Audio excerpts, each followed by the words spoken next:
Hello friends. मेरा नाम दिवस जोशी है। मैं एक इलेक्ट्रिकल इंजीनियर हूँ और इसी के साथ ही मैं एक सर्टिफाइड एनर्जी ऑडिटर भी हूँ। और मैं इस प्रेस्टिजियस एग्जाम की प्रिपरेशंस भी कराता हूँ थ्रू माय व्हाट्सएप क्लासेस। सो मेरे जो स्टूडेंट्स हैं जो मेरे साथ इनरोल्ड हैं और एक मेरा फेसबुक पेज के मीडियम से जो जो मुझसे कनेक्टेड हैं, उन सभी की एक रिक्वेस्ट थी कि आप क्यों ना वीडियो क्लासेस के थ्रू हमें एक्सप्लेन करें चीज़ों को, ताकि हमें और अच्छे से समझ में आए। तो इसी सीक्वेंस में मैं अपना ये वीडियो सीरीज स्टार्ट्स कर रहा हूँ और मैं यूट्यूब के मीडियम से इसको प्रेजेंट कर रहा हूँ। तो इसी कम्युनिकेशन में ये मेरा पहला वीडियो है और मैं इसमें टॉपिक वाइज अपने जो भी मेरे वीडियोस होंगे मैं इसको अपलोड करते रहूँगा, ताकि आप लोगों को टॉपिक को समझने में मैं बहुत ही ईजी हो और इजीली आपको सब कुछ समझ में आ जाए। बेसिकली टॉपिक जो भी है आप ऑलरेडी सब लोग सब कुछ पढ़ चुके हैं, अपने इंजीनियरिंग लेवल एग्जाम में सब लोग पढ़ चुके हैं। बस I will try to revise and remind you as much as I can. And और आप लोग ताकि पहली अटेम्प्ट में ये चारों के चारों पेपर क्लियर कर पाएँ, यही मेरी कोशिश है। तो आइए इसी के साथ ही मैं शुरू करता हूँ मेरा पहला चैप्टर जो है हीट। ये बहुत ही इंपॉर्टेंट और बेसिक चैप्टर है जिसकी requirement all through the 4 books आपको पढ़ने वाली है, खास तौर से वाटर की स्पेसिफिक हीट। सो आप इसको अच्छे से समझ लीजिए ताकि आपको आगे जब एक्चुअल एनकाउंटर हो प्रॉब्लम के साथ में, तब आपको फिर वहाँ पे कंफ्यूजन ना रहे कि what is heat and how it is used in the questions, what is calorie, what is specific heat. So आप जितना डाउट अपना अच्छे से क्लियर करते जाएंगे तो आप देखेंगे कि आगे आपका रास्ता उतना ही आसान होते जाएगा। तो आइए शुरू करते हैं हमारा पहला चैप्टर, जिसका नाम है हीट। तो हीट, जैसा कि आप सभी जानते हैं, it is the energy which is transferred from one body to another by virtue of their temperature difference. इसका मतलब जब भी कोई दो बॉडी के बीच एनर्जी का ट्रांसफर होता है उनके टेम्परेचर के डिफरेंसेस की वजह से, तो उसको हम हीट कहते हैं। हीट की जो यूनिट होती है वो कैलोरी भी होती है और इसको जूल में भी मेजर किया जाता है।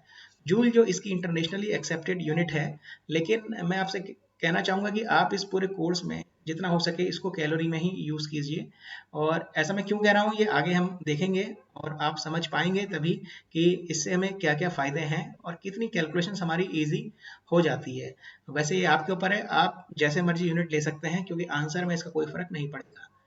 तो इसके लिए आपको जूल और कैलोरी के रिलेशन पता होना चाहिए। 1 calorie is equal to 4.18 joule, जिसको हम 4.2 जूल कैलकुलेशन के पर्पज से भी लेते हैं। तो what is calorie by definition? तो by definition the calorie is the amount of heat which is required to raise the temperature of 1 gram of water by 1 degree centigrade। तो इसमें आपको नोटिस करने की जरूरत है that the calorie is specific to water, not 1 gram of any substance, only of water, it is particularly designed for water only, you can say like that। तो calorie क्या है? कैलोरी इज द हीट, जितनी heat आपको required है 1 gram of water temperature को 1 degree centigrade temperature rise करने के लिए, उसी को हम कैलोरी कहते हैं। दोस्तों, स्पेसिफिक हीट क्या होती है? The specific heat is the amount of heat required to raise the temperature of 1 kg of any substance by 1 degree centigrade. तो इसकी जो यूनिट होती है वो जूल पर केजी पर डिग्री सेल्सियस होती है। तो जो स्पेसिफिक हीट होती है, तो स्पेसिफिक हीट वो हीट होती है जो कि रिक्वायर्ड होती है टेम्परेचर राइज करने के लिए। कितना राइज करने के लिए? 1 डिग्री किसी भी सब्सटेंस का। और कितना वेट होना चाहिए? Only for 1 kg। तो जो स्पेसिफिक हीट होती है ये सब्सटेंस स्पेसिफिक होती है, जबकि कैलोरी का जो हम यूज करते हैं वो हम केवल वाटर के लिए ही यूज करते हैं। तो आपको कुछ चीजें इसमें याद रखने की हैं जो आपको ऑल थ्रू द एग्जाम आपको बहुत हेल्प करेंगे। तो स्पेसिफिक हीट ऑफ जो वाटर होती है, स्पेसिफिक हीट होती है 4200 जूल पर केजी पर डिग्री सेल्सियस। दैट इज, जब हम इस जूल को कैलोरी में कन्वर्ट करेंगे, जो मैंने आपको फॉर्मूला पिछली स्लाइड में बताया था, 1 calorie is equal to 4.2 joule.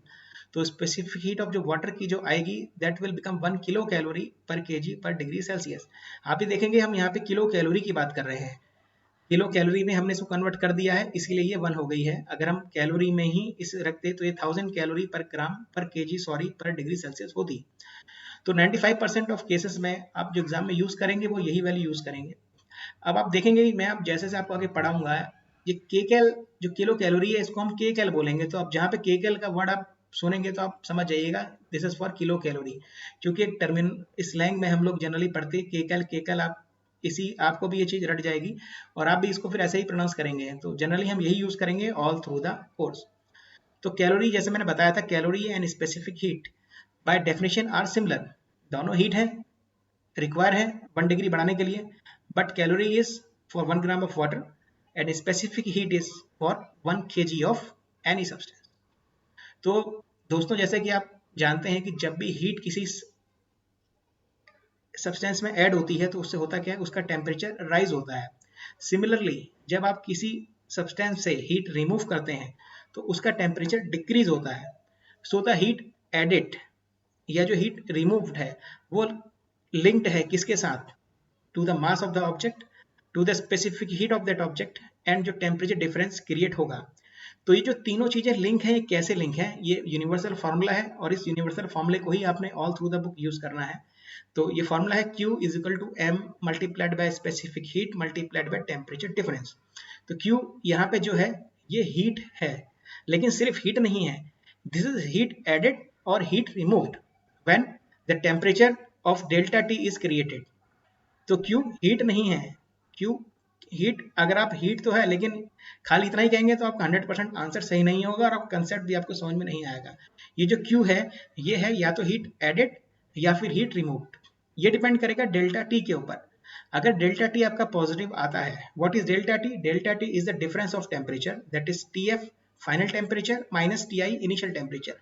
अगर डेल्टा टी नेगेटिव है इसका मतलब जो फाइनल टेम्परेचर है वो लेस है इनिशियल टेम्परेचर से, तभी TF माइनस TI की वैल्यू नेगेटिव आएगी। अगर Q नेगेटिव आता है तो इसका मतलब है कि आपकी हीट रिमूव हुई है उस सब्सटेंस से। तो जब हीट रिमूव हुई है तो बट नेचुरल है कि उसका टेम्परेचर डाउन होगा ही होगा। तो इसी को और एक्सप्लेन करते हैं, मैं वाटर का स्पेसिफिकली आपको बताता हूं क्योंकि आप most of the places you will be dealing only water. Suppose मेरे पास 1 kg वाटर है, तो स्पेसिफिक हीट वाटर कितनी है, 1 kg पर डिग्री सेल्सियस। सो अब आपको मैं यही बता देता हूं कि जो Q है यह हीट एडेड या हीट रिमूव टू रेज और डिक्रीज द टेम्परेचर। अब टेम्परेचर जो है एक एब्सोल्यूट वैल्यू होती है, तो डिक्रीज इन टेम्परेचर और इंक्रीज इन टेम्परेचर से हमको कोई प्रॉब्लम सॉल्व होने वाली नहीं है, क्योंकि हमें एट दैट पॉइंट टेम्परेचर का पता नहीं लगेगा। तो इसीलिए हमें एक रेफरेंस टेम्परेचर लेना पड़ता है।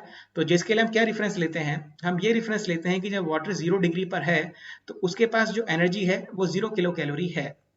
तो इसका मतलब जब वाटर 0 डिग्री पर है तो उसके पास कोई भी हीट एनर्जी नहीं है, it is having 0 kilo calorie energy.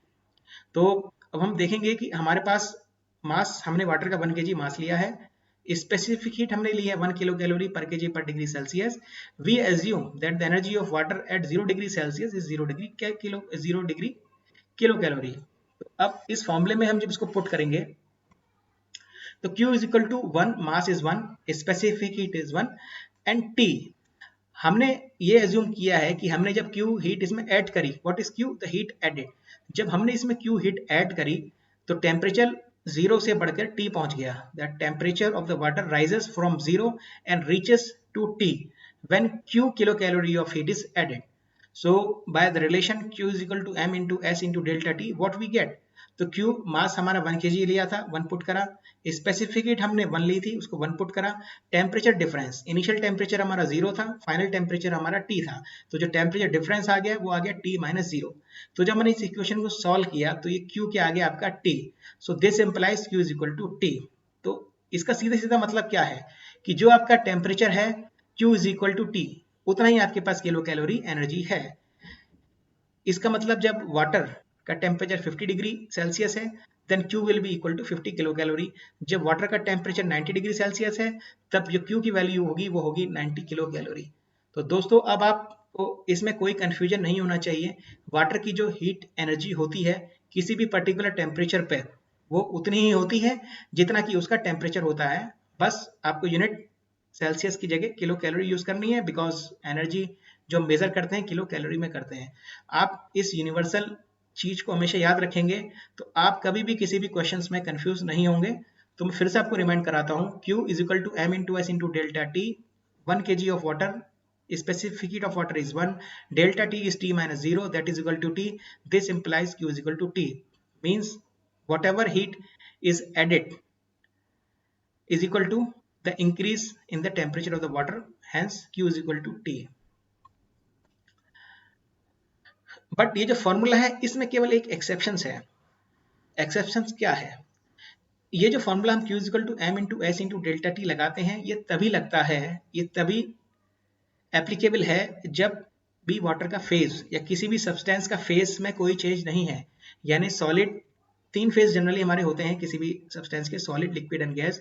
अगर हमारा कोई फेज चेंज नहीं हो रहा है, माने सॉलिड से लिक्विड में कोई कन्वर्जन नहीं हो रहा है, लिक्विड से गैस में कोई कन्वर्जन नहीं हो रहा है, सॉलिड से गैस में कोई कन्वर्जन नहीं हो रहा है, उस समय हमारा जो भी हीट गेन्ड और हीट रिमूव्ड इसी फॉर्मूले से निकलेगा, m is into s into delta t।